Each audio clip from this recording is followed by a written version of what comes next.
Welcome to this edition of the Underdog podcast. I'm your host, Gary London. On this episode, I have a special guest with me, Steve Ruszkowski. And we're going to talk a little bit about the history of our band. So stay tuned for that.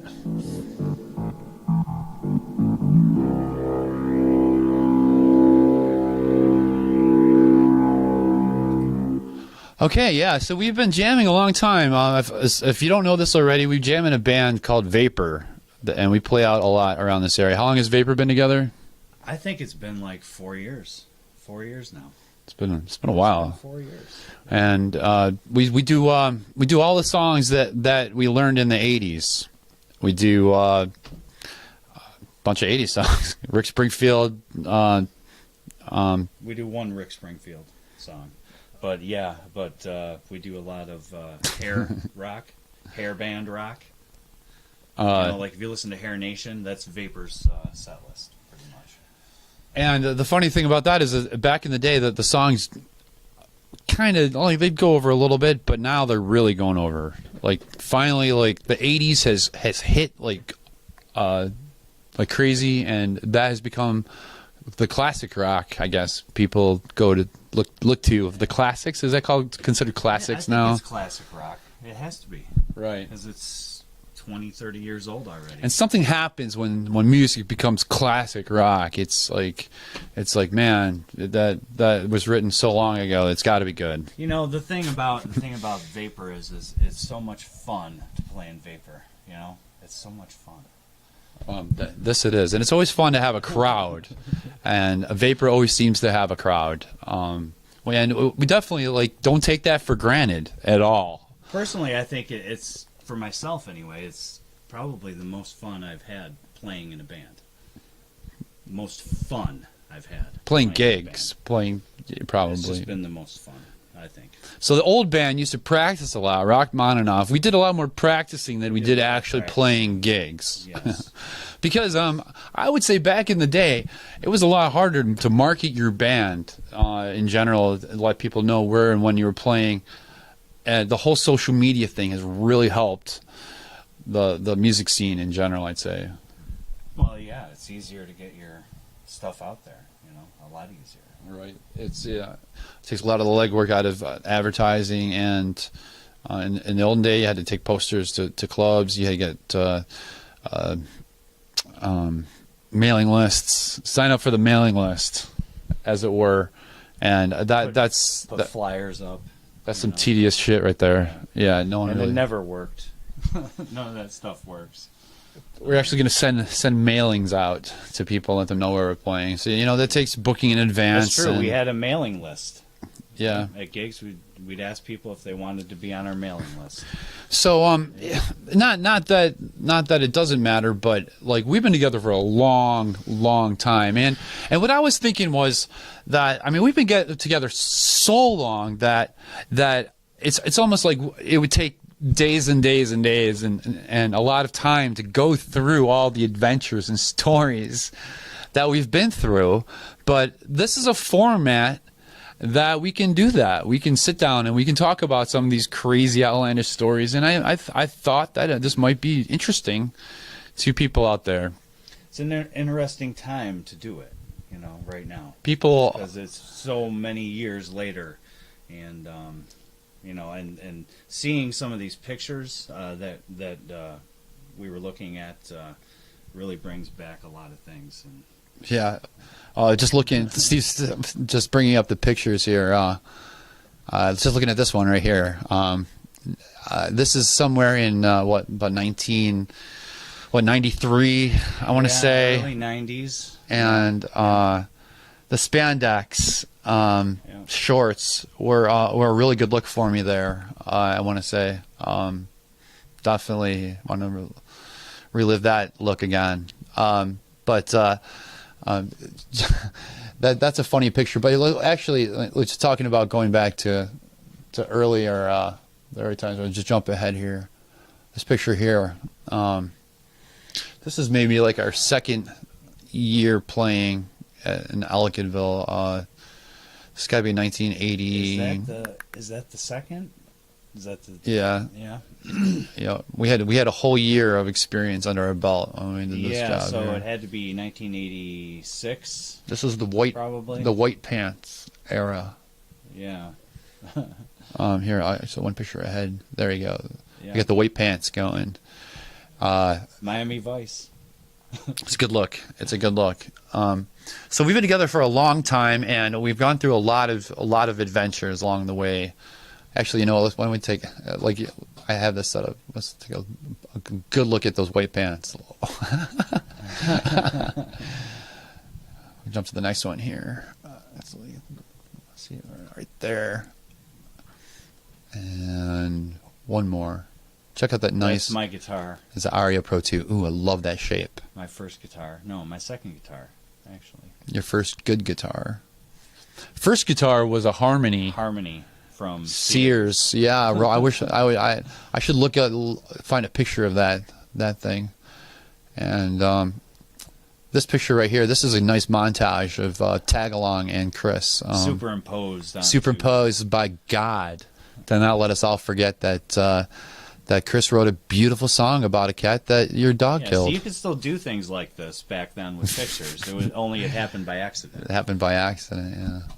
So a lot of memories that we have of different adventures, and that's a whole episode in itself. Just talking about how Chris wrote a song about a cat that you guys were supposed to babysit, and how your dog ate the cat. So, yeah. Yeah. Yeah. Sorry, man. Yeah. Sorry. It's really fucking. I apologize to you. It's fucking hilarious, man. Sure, That's funny. So they held us in. They're supposed to babysit my cat, and I go. We were doing. I go in vacation, and I come back, and the cat's nowhere to. Cat's gone. Cat's gone, and we knew the dog ate the cat. And we just couldn't tell Gary. We couldn't tell him. We lived in the trailer park, and we let him believe that it was lost. Lived in the trailer park in Ellicottville. Actually, I can't. You looked for it. I can't stand to see that picture. Yeah, you looked for it. We never found him though. It kind of breaks me up just thinking of how you guys kept that a secret for 10 fucking years. Which is just adds to the joke. What is that one movie? Oh, Dumb and Dumber 2, where the guy. It was a really terrible movie, but he holds a joke for 20 years or something. Oh, he pretends he's dead. No, he pretends that he's incoherent. Oh yeah, he can't take care of himself. Right. I don't. Yeah, I think there's one scene there that's pretty funny and kind of disgusting at the same time. So it's almost like they wrote that movie over that one joke. Yeah, it was a good one. That was the terrible movie, though. I did not think that was good. I thought the one remake that they did with the actors that weren't famous. That was I totally forgot what they called it too. It was like Dumb and Dumber 1.5 or something like that. Dumb and Dumber. Yeah, right. That was actually that had some strange for when they were younger. That's some strange, weird quality to it. At least it was sort of original. I don't know. But anyway, so we got some really original, interesting stories. I can say original stories, they are original. Original, interesting stories to tell, and we're not really going to get into it too much in this episode. We're but look forward to that in the future. We're gonna start at the beginning, and we're gonna dive into it, and so. We'll give you just a taste of it because we still got some time to fill here. Let's just talk a little bit first about how we met each other, or maybe even before that.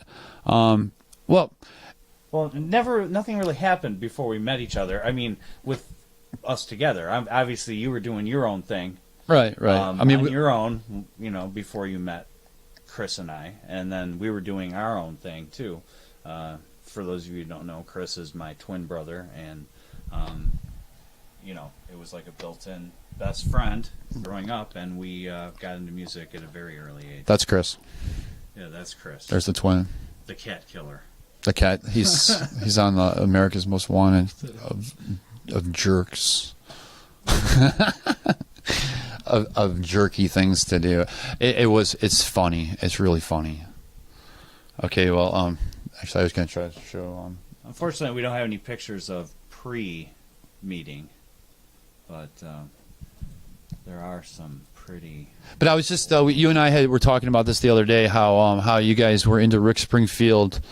You went to a Rick Springfield concert before, like a few years before. Actually, no, that's not the case. We didn't actually go to a concert. Oh, you saw it on TV. That's right. We were like 12 years old at the time, and we had just gotten cable TV, for the first time, and our parents got all the movie channels, and so you got Showtime and HBO, all the good ones, and we Skinamax. Yeah, we didn't have that for some reason, but I remember it was like a box on the TV, and it all had all these buttons on it, and that's how you changed the channel. There was no remote. But we saw a concert on TV, a Rick Springfield concert on Showtime. I remember this, and they re-aired it several times during. Hey, get that kid out of there!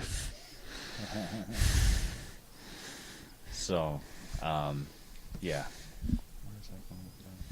Well, no, that's where you really first got the idea of being a rock star, right? Yeah, every musician, I think, has their moment, their defining moment that they discover that this is what they want to do, and that was it. That was it, I think, for both of us, really. So from that moment on, we started asking for musical instruments for Christmas, and for our birthday, and we got a couple. We got a guitar, we got an organ that we started playing around with, and even went as far as to sing Rick Springfield, which we asked for cassettes back then. Cassettes for from our parents to get us these, and we listened to them and we learned them, and these are 12-year-old kids singing along and recording ourselves singing along with the music, and that's just really how it started. So that's pretty interesting. It was like one actual event that did it, and you can remember that. For me, it was more subtle than that. Like it was. Well, you started a lot younger, I think. Yeah, it just felt like it just seemed natural somehow for me. Like I don't think I can't honestly say that there was a time when I didn't think I was going to do it. I think, which is weird. I don't know. I don't know. For me, it was different, but and it's not like, I mean, I don't want to come across as like we're egotistical here. And I know it might sound that way. Like why are these guys telling their story? Like why does any of this matter, right? But after playing in a band for I mean, it wasn't like we played 35 straight years together, but playing music for 30 years or something like that, or doing 1,000 gigs over your lifetime, you kind of feel like I feel accomplished. I feel like I would say both of us are pretty happy where we sit today with our music careers, and we're not famous. We only a small little percentage of bands ever become famous, and that does not mean that it's not worth becoming a full-time musician and devoting your life to something. I mean, if you did that, why would anyone do it? I'm I actually got out of it for a little while. I didn't play at all for 8 years, 7, 8 years. I didn't pick up a guitar. I didn't do anything, and I didn't realize how much I missed it until I started doing it again, and then it all kind of just came back, and I'm a lot happier person because I'm playing music. And that happened because we got burned out, and because we had a level of expectation that was unrealistic. We all felt it. When you're going out there and playing Rush and stuff, and you're thinking to yourself, why aren't we drawing crowds, and why is this guy next door who's less talented, or I mean, we were even saying something like that just goes to show the level of our ego back then, which was just like. Which was part of our issue, is part of the learning process. I mean, all of this is a learning thing, and music is something that like is more than that and greater than that. And I think that's the important thing of why we want to tell our story, to get that across, is that a lot of times things just are bad, like School of Rock, like diving off of a stage onto your face, no one catching you bad. I mean, yeah. Well, even though, it's all perception, though. Right, but at the same time, we had some amazing, and if you can laugh at those bad things, and which we do now, obviously, we can laugh at that all that crazy, terrible shit that we went through. Yeah, I think that more than anything is where we sort of went wrong. Is that we looked at everything that happened, every time there wasn't a crowd, or every time something went wrong, or the bus broke down, or whatever the case may be, we got so down about it, and so so down on ourselves, and instead of trying to look at it like, you're playing a gig, and it's nobody's there and nobody's watching, but you're playing. And that's the most important thing. Right. And I think it's taken a long time, but we've learned that over time, that it's not about what people think of you or how many of them are there. It's about enjoying yourself, because if you enjoy yourself and you believe in yourself, that makes all the difference. You personalize when things go wrong. Crowds will come. Naturally, it's hard. It's hard when you're having a bad night, though, not to personalize it and point fingers at each other and say, like, what did we do wrong, or like, how come our CD hasn't sold, or why this or why that, instead of just taking a step back and saying, like, how lucky you are to just have a chance to play. Like, just come on, just to have the ability to play. Well, that too, but not everyone can, and it's not because they're any less of a person, or everybody has different talents, obviously, but not everyone can play. Of course, not everyone can do other things either. There's things that I can't do. But to take it for granted, you certainly can't fix a fence. I certainly can't fix a fence. It's good with duct tape. Really good with duct tape. True. That's true. Your daughter can attest. Stephanie can attest to that. That's true. That's true. Keep good example. Good example. Just keep that. Keep not rolling one of my that tape. strong points. Home improvement and fixing shit isn't really my thing. But I feel lucky now. I never did before. I don't think. I feel lucky that I can play, and that I have friends that play music with me, and we enjoy it, and it's fun, and would like that to continue, obviously. Yeah. So that's the main point. If you're out there and you're a musician, it's all about having fun. Don't put expectations on yourself. It really is. Whatever the night, whatever the job, just have fun with it. Just be grateful that you're moving your fingers. It and takes that kind of the thing. pressure off. So, that'll pretty much wrap up our show today. We're going to get into deeper, the details, the nitty-gritty of RockManinov and of Vapor. I guess it's kind of unclear to me, because obviously we play in a few different bands. But the emphasis of our conversations are going to be pertaining to RockManinov. We clearly played with them for the longest time. We were also known as Success before that. And we've gone through a lot of shit. We've recorded at 6 different studios. We've put out a couple of full-length CDs. We've traveled, and we'd love to share a lot of the music.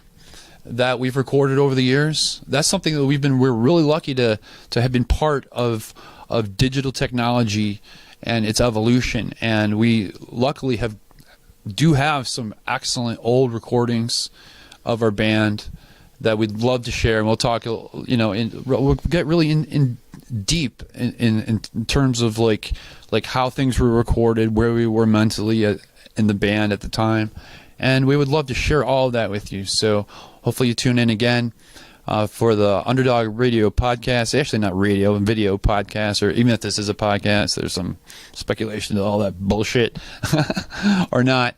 And just before I forget, don't forget to like my video and to subscribe to my channel. We added a lot of subscribers last month, and I'm amazed by that. And I'm really happy, and I hope these shows get better and better. Thank you, Steve, for joining me today. It was fun. So everyone, take care on the London. I was going to say the London Radio podcast, and the London the London Video Radio Show podcast. Just call it the Underdog. This is the Underdog. The Underdog. The Underdog. We are the underdogs. We're always rooting for the underdogs, aren't we? I do.